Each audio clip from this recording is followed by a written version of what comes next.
घोटकी से district reporter Aamir Ali Malik की report के मुताबिक घोटकी के इलाका आदिलपुर से ताल्लुक रखने वाले बुजुर्ग अब्दुल रज़ाक अबू ने शाह लतीफ़ प्रेस क्लब घोटकी में मीडिया के सामने एहतजाज करते हुए अपने ऊपर होने वाले जुल्म की कहानी कुछ इस तरह बयान की।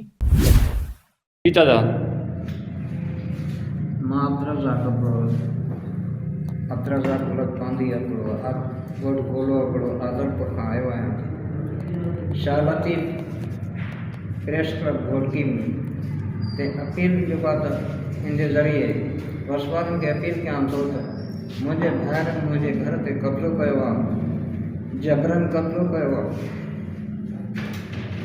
ऐं मूंखे बेदख़ल करे छॾियो अथनि। पराए घर में रहां थो उते बि नथा रहण छॾनि। रोज़ बरोज़ जेको आहे धमकियूं ॾियनि था पिया, माण्हुनि जूं धमकियूं ॾियनि था, चङनि महीननि जूं धमकियूं ॾियनि था पिया। मां काॾे निकिरी कोन थो सघां। अच्छा, तव्हांखे धमकियूं केरु था ॾियनि, नाला छा आहिनि, केरु नहीं?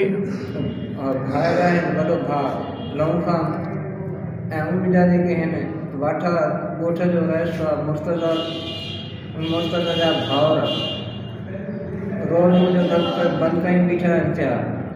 मां हिन जे ज़रिए तमामु बस वारनि खे DSP Ghotki, SSP Ghotki, DIG Sukkur, IG Sindh police ऐं ॿियनि बस वारनि खे अपील थो कयां त मूंसां इंसाफ़ कयो वञे ऐं मूंखे हिन जे ज़ुल्म खां बचायो वञे।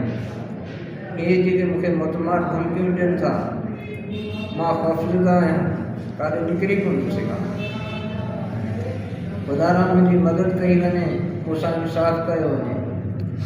मां बेघर आहियां, काॾे न काथे बि नथा रहण छॾनि। पंहिंजो घर त ठहियो पर पराए घर में बि नथा रहण छॾनि। अच्छा, तव्हां हिन जो इतला SHO आदिलपुर खे ॾिनो आहे? राति उन्हनि मुंहिंजे घर ते हमिलो कयो। काॾे निकिरण जी जेको आहे त मूंखे फ़ुर्सत न हुई। मोबाइल जे ज़रिए हुननि खे मां SHO आदिलपुर अजमान नारेजू खे अपील कई, जंहिं 3 पुलिस वारा मोकिलिया। उन वक़्तु हू भॼी विया, लेकिन उन खां पोइ वरी आया दोबारा धमकियूं पिया ॾियनि, जेकॾहिं तूं काॾे बि या मीडिया में वेह या किथे बि वेह त तुंहिंजूं जॻहियूं भञंदासीं। हुन ॿाहिरि विहारे छॾिया, जीअं ई निकिरे तीअं हिन जूं जॻहियूं भञियूं। तव्हांजे घर में कहिड़ा कहिड़ा माण्हू घिरिया, उनजा नाला छा आहिनि? लहू खान बश ॾिनी, बश ॾेई करे पाण दरख़्त बीही वियो।